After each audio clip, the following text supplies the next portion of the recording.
Congress is running out of time to prevent a government shutdown. The government is set to shut down tomorrow at midnight if Congress can't reach a deal to keep it funded. But Senate Democrats say they won't back the House Republican bill, arguing it gives President Trump and Elon Musk too much power to cut the federal workforce. Let's bring in ABC's Jay O'Brien on Capitol Hill for more on that. Jay, what are you hearing from lawmakers ahead of this looming deadline?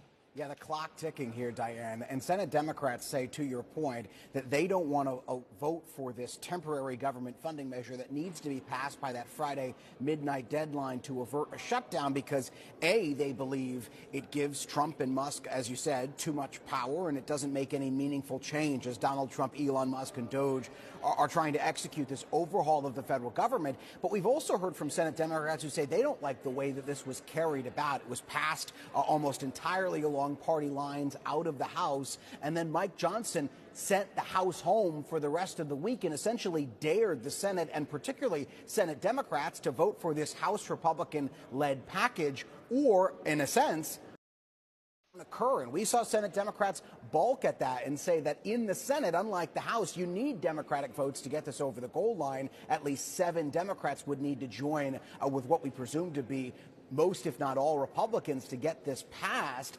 But because there have been no meaningful overtures to Senate Democrats, they're rejecting this point blank. It remains to be seen if that position holds for the rest of the week, or rather the remaining 2 days of the week here, Diane. But because of what Chuck Schumer said yesterday, rejecting this House GOP proposal out.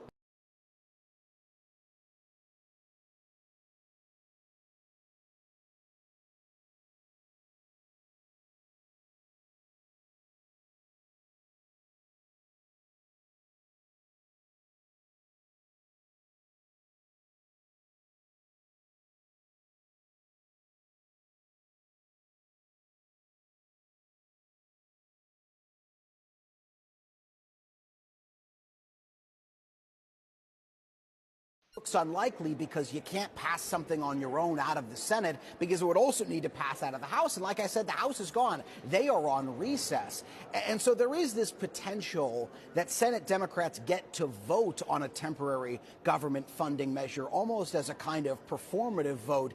And because Senate Republican leadership who control the chamber allow them to have that performative vote in a sense, then Senate Democrats give the okay for 7 or 8 or so of their members to vote for this longer kind of temporary government funding package and avert a shutdown.